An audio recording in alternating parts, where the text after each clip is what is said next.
नमस्कार दोस्तों।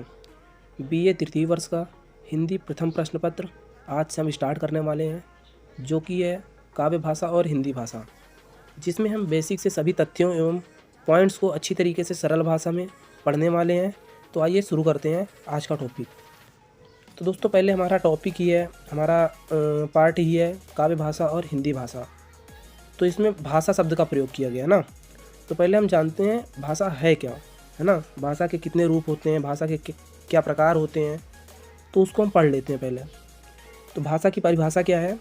हम अपने भावों को लिखित अथवा कथित रूप में दूसरों को समझा सकें एवं दूसरों के भावों को समझ सकें, उसे क्या कहते हैं? भाषा कहते हैं।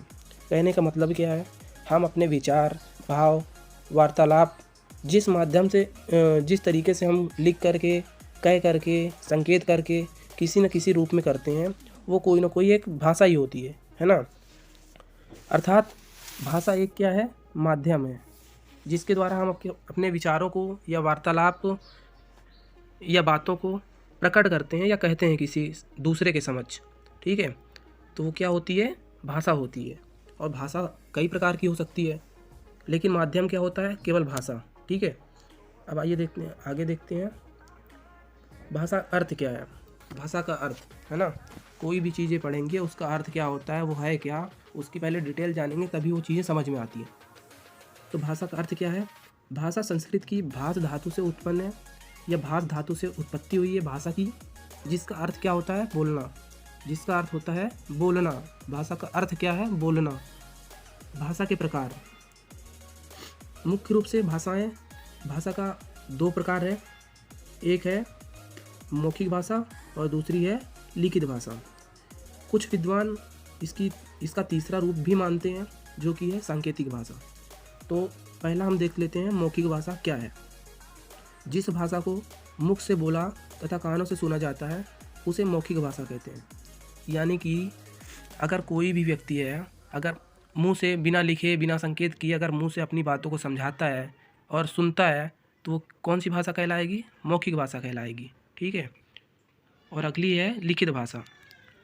लिखकर अपनी बात प्रकट करना तथा लिखा हुआ पढ़कर दूसरे की बात को समझना लिखित भाषा कहलाती है। यानी कोई व्यक्ति बोल नहीं पाता है, तो वो अगर कोई किसी चीज़ को लिख करके अगर बताता है, तो हम आसानी से समझ सकते हैं कि वो कहना क्या चाह रहा है। तो ये कौन सी भाषा हो रही है? लिखित भाषा। ठीक है, मैंने बताया ना, कुछ विद्वान भाषा के एक अन्य रूप भी मानते हैं, जो कि है सांकेतिक भाषा। यानी कि कोई व्यक्ति है, गूंगा भी है, पढ़ा लिखा भी नहीं है, तो अपनी किस भाषा का प्रयोग करेगा? सांकेतिक भाषा का। यानी उसको पानी पीना है, तो ये लिख तो सकता नहीं है, बोल तो सकता नहीं है, तो एक सांकेतिक भाषा ही है जिसका प्रयोग करके वो पानी मांग सकता है। ठीक है, तो आइए आगे देखते हैं। जो हमारा मेन पॉइंट है, यहाँ से स्टार्ट होता है, वो बेसिक था। ये स्लैब के जरिए हम समझेंगे भाषाओं की उत्पत्ति। जो भारतीय आर्य भाषाएं थी, उनकी उत्पत्ति किस वर्ष, कब से कब तक, और कौन कौन सी भाषाएं किस काल में उत्पन्न हुई। ठीक है, तो चलिए स्टार्ट करते हैं। भारतीय आर्य भाषाएं, मुख्य रूप से इन्हें तीन भागों में बांटा गया है: प्राचीन भारतीय आर्य भाषा, मध्यकालीन भारतीय आर्य भाषा, आधुनिक भारतीय आर्य भाषा। ठीक है, देखते हैं इसकी टाइमिंग क्या है। प्राचीन भारतीय आर्य भाषा की टाइमिंग है 1500 ईसा पूर्व से 500 ईसा पूर्व, और मध्यकालीन भारतीय आर्य भाषा 500 ईसा पूर्व से 1000 ईस्वी। आधुनिक भारतीय आर्य भाषा 1000 ईस्वी से अब तक। ठीक है, देखा जाए प्राचीन भारतीय आर्य भाषा के अंतर्गत दो भाषाएं उत्पन्न हुई: वैदिक संस्कृति और लौकिक संस्कृति।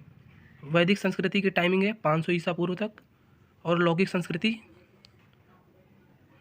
संस्कृति नहीं, संस्कृत, ठीक है, वर्तमान तक। इसके बाद देखते हैं मध्यकालीन भारतीय आर्य भाषा। इसके अंतर्गत तीन भाषाएं उत्पन्न हुई, जो कि है प्राचीन प्राकृत, या कहें तो पाली, 500 ईस्वी से 500 ईसा पूर्व से 100 ईस्वी तक। प्राकृत 100 ईस्वी से 500 ईस्वी तक। इसके अंतर्गत 5 अन्य भाषाएं भी उत्पन्न हुई, जिसे कहते हैं सौरसेनी, महाराष्ट्री, मागधी, अर्धमागधी और पैसाची। ठीक है, और अगली भाषा जो विकसित हुई वो अपभ्रंश भाषा थी, 500 ईस्वी से 1000 ईस्वी तक। ठीक है, और इसका टूटा फूटा रूप ही हिंदी को माना जाता है। कहा जाता है हिंदी से, अपभ्रंश से ही हिंदी भाषा की उत्पत्ति हुई थी। अब देखते हैं आधुनिक भारतीय आर्य भाषा के अंतर्गत कौन कौन सी भाषाएं 1000 ईस्वी से अब तक जो भाषाएं बोली जाती हैं। पश्चिमी हिंदी, राजस्थानी, गुजराती, मराठी, बिहारी, बंगाली, उड़िया और असमिया। असमिया मैंने लिख नहीं रखा है, हालांकि असमिया भी है इसमें, ठीक है। तो अगर माना जाए, कहा जाए और कि वैदिक संस्कृति से आधुनिक युग की जो अभी तक की अगर देखा जाए तो प्राचीन काल से लेकर के अब तक जो वर्तमान काल में जो भी भाषाओं का कहा जाए उत्पत्ति हुई, भाषाओं की उत्पत्ति हुई, वो 4 अंतराल में हुई, 4 चरणों में हुई। पहली है वैदिक संस्कृति, लौकिक संस्कृति, पाली, प्राकृत, अभ्रंश और उसके बाद देख सकते हैं हिंदी, है ना, वर्तमान में जो भी है। इस प्रकार आधुनिक भारतीय भाषाओं का जन्म अपभ्रंश से ही हुआ है।